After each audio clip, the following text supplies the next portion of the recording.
The top upcoming gaming mints, blue chip projects are back with a vengeance, and Ordinals making noise as Bitcoin crosses the $50,000 mark. Ladies and gentlemen, welcome back to another Crypto Gorilla video. There is a ton to talk about today as the bulls continue to charge forward in both crypto and NFTs. As usual, nothing in this video is financial advice, and if you would kindly hit that like button, it really helps my channel reach a wider audience, which in turn can onboard the masses and potentially help pump your bag. So hit that like button for a bag pump. So let's start off with a quick market update. Doodles are back, baby. As you can see, Doodles have crossed over the 3 ETH mark, reaching almost a 4 ETH floor before they had a correction. Who would have thought? Not me, but it is cool to see this happening. The team has been posting a ton of art and animations, which is a strategy we saw Pudgy Penguins and Chimpers do to grow their Instagram accounts. And a lot of people who originally fell in love with Doodles fell in love with it for the art. So it's really good that they're returning to their roots. They also have a partnership announcement with G-Shock. You have Zagabon publicly endorsing them, which caused a ton of Azuki holders to start supporting Doodles.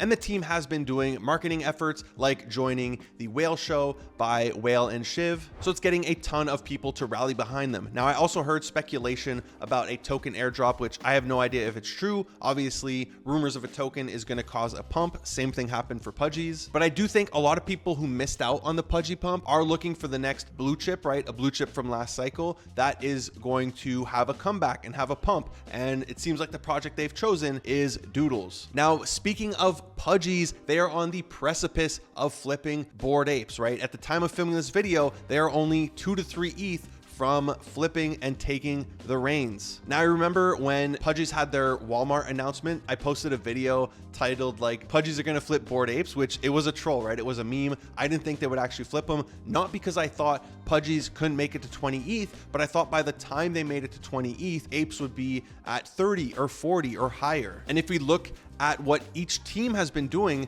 Pudgy's team has been securing airdrops for their holders. They just got a bag, literally thousands of dollars in the Dime token, and there's rumors that they're going to be getting a layer 0 airdrop. Whereas if you look at Apes, other than Other Side, which they're very focused on obviously, and I don't think it's going to return much value to ape holders, the team is pretty much just focused on getting the bag via royalties, right? All they're chanting about is we're going to get our royalty payments, and like, we're all traders, right? We're all here to make money. Who cares about royalties? No, I know people get offended when I say that, but we're not, like, you can't expect the community to be buying apes because you are getting royalties. Now, I'm not attacking apes. I love apes. I hope they go back up, but if you look at where the team's priorities are at, it seems like Pudgies is looking to reward their holders. And like I said, the team behind Apes are just looking to make money and run a business. You have to run a business, I get it, but it's not going to cause people to buy. And when you consider the community sentiment, Penguins right now, every single holder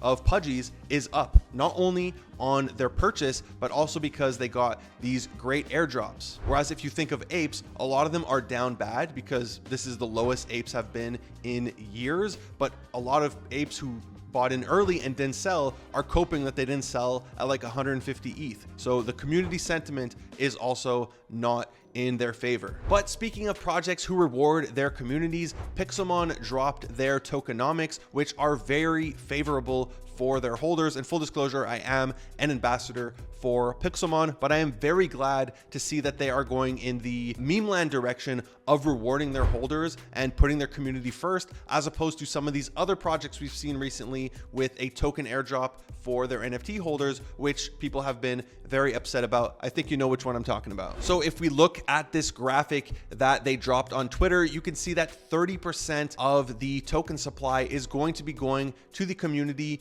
either via token airdrop for their NFT holders or through their activations via Mon Protocol, which is their social activations, as well as the Pixel Pals game, which is an upcoming hyper casual game that I'm going to cover in a future video. And other than the 30%, which is extremely generous, we also have 6% going to the community presale, pre-sale, which I keep going back to Meme Land, that was one of the best investments I've ever made because the returns on it were insane. Now, if you want to get in on the pre-sale, you're going to have to either hold a Pixelmon NFT, the monsters in specific, because they do have guaranteed pre-sale, or you're going to try to get your hands on a waitlist code, which the Pixelmon NFTs do have waitlist codes attached to them. So harass your friends who have Pixelmon NFTs, or there's some community activations going on where they have raffles for some codes. We had some in my community, Gorilla Labs. However, I am also a holder of Pixelmon NFTs. So bam, here are 2 codes for you guys. 99% of you aren't going to get them because they're just going to go very quickly. But for the 1 or 2 of you who did manage to get this, I'll put a link in the description down below where you can go and claim these. Now, we also got some key information on the token unlocks. As you can see here, 16.7%, which is 5% of the total supply, but 16% of the community supply is going to be unlocked on day 1. And we also have 20% of the community presale, which is 1.2% of the total supply, but 1/5 of the community presale is unlocked on day 1, which is very good, especially for a lot of the deals that I'm seeing come across my desk for a lot of these token presales. Meaning if you invest in the presale, you just have to hit a 5x on the secondary market in order to break even, and then the remaining 80% of your investment is just free to roll with, right? It's pure profits. Now, I'm not encouraging you to sell. I'm gonna full ape this presale because I really like these terms. And again, looking at Meme Land did very well in presale, so I don't want to miss another one for a great project. But we also get some good information here on the unlocks for both the team and the investors. As you can see here, they are getting 0 on day 1, and then the team has to wait 12 months before getting any tokens, and the investors 6. So they're not going to be dumping on buyers, they're not going to be dumping on the community or anything like that. So overall, very generous terms. I am very happy that they went this route, and they are clearly putting the community first. Next up, let's talk about some upcoming projects, many of them games, but we have some cool ones we'll talk about in just a bit. First up, we have Counterfire, which is a mobile MOBA and battle royale featuring multiple heroes, weapons, and skins. Now, the game itself is available to play right now from your mobile device, both iOS and Android. However, it is still in its test phase, so keep that in mind. You'll for sure encounter some bugs, which is perfectly normal, right? It's not supposed to be a 100% working game. Now, if you want to earn whitelist, I strongly suggest joining their Discord because they do currently have some activations which involve playing the game. So if you like playing mobile games, especially battle royales, definitely jump in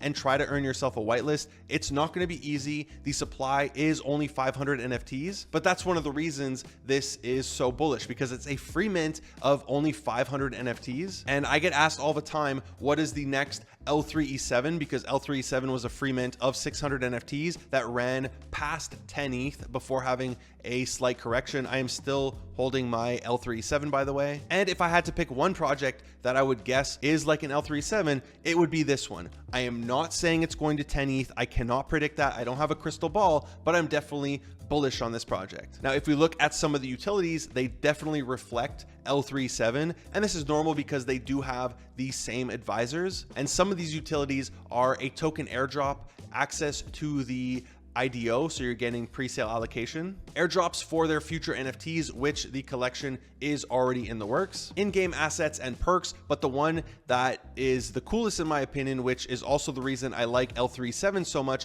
is the royalty sharing, because they are going to have a staking mechanism which gives you these chests, and inside of them you get royalties as rewards in different ways, right? They have special ways of doing this to not be labeled as a security. But if the game is successful, those royalties can pay big. And not only just this game, they are building multiple games, and this NFT is an ecosystem NFT. So you're going to get benefits across every single game that they build. So as you can see, I am bullish on this NFT. I'm happy we did manage to get spots for my community, Gorilla Labs, and in my opinion, this is definitely a certified cook. Next up, I want to show some love to Saku Monsters, which I did have the pleasure of meeting the founder roughly a year ago at a Bored Ape Yacht Club dinner. The app launched roughly 2 weeks ago now. It is very simple for the time being. You literally just log in, tap an egg, and earn some points. It's kind of like taking care of a Tamagotchi that hasn't hatched yet. But if you know Web3, you know that when there's points and a leaderboard and that whole system, people speculate about a token airdrop. And while I can't confirm that there's going to be an airdrop, I've been grinding this one. Now they also have a chat, so they have like a social fi element to it, and you will see whenever you get the notification that you can go tap your egg, everybody rushes to the chat to say how quick they tap the egg, because the points that you receive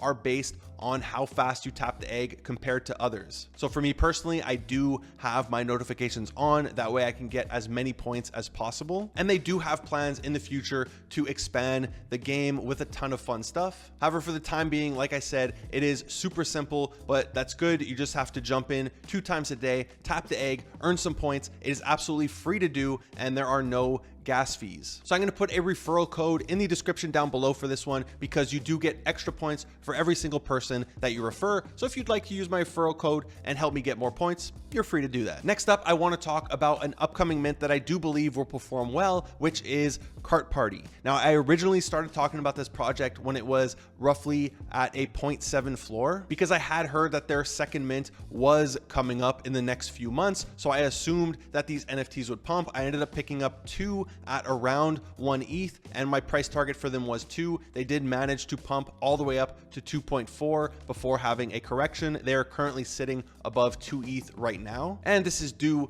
to their second mint being right around the corner, which is called the Racer K, which is going to be the PFP collection for their game, which does look like a combination between a racing game and something like Fall Guys, where you have to make your way through different obstacles. Now, some of the utilities that they've already announced are going to be airdrops for future NFT collections, a token airdrop, staking rewards, higher skill upgrade efficiency in their game, as well as bonus experiences for their game. Now, we still don't know what the mint date, the mint price, or supply is going to be for this project. However, based on the performance of their Genesis NFT, this is definitely a whitelist you want to get your hands on. Next up is a project you have most likely already heard of, because I am seeing it all over the timeline, and that is Persona, and their art reveal is incredible. It's getting a ton of love on crypto Twitter. I know it's part of their marketing campaign, where instead of asking for threads, people are just sharing the art. But the art, in my opinion, is spectacular. Now, good art doesn't mean that the floor is going to be up only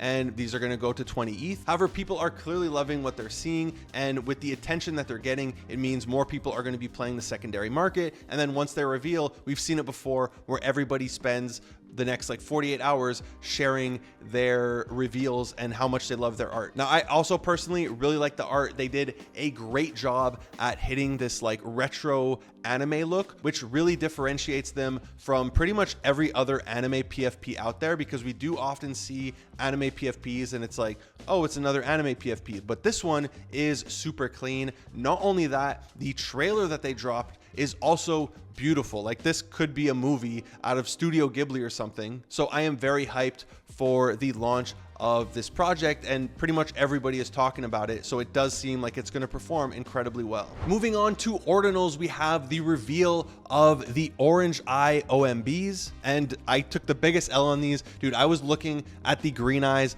at 0.2 Bitcoin, 0.4 Bitcoin. This weekend at 0.5 Bitcoin, I was shopping which one I wanted as my PFP. And of course, during the Super Bowl, he starts inscribing all of the orange eyes, and they absolutely rip to 0.7 Bitcoin. So if I want one, I'm just gonna have to bite the bullet and pay up. But the art for these orange eyes looks absolutely amazing. In my opinion, the best collection so far. And although it hasn't been confirmed that it's actually by Tony and the OMB team, if it's not, like, they need to hire this artist because he's very talented. But so far there have been 3,143 orange eyes that are inscribed. It does seem like they're done. So it does seem like the total supply of all 4 collections is going to be, I believe, 5,241, which I do think is good. It wouldn't have been the best if they went immediately to a 10K collection, but I'm really a fan of these, and I'm definitely going to be buying these on the secondary market. Now, we don't know how the sale is going to work, what the price is going to be, when the sale is even going to be happening, but I do think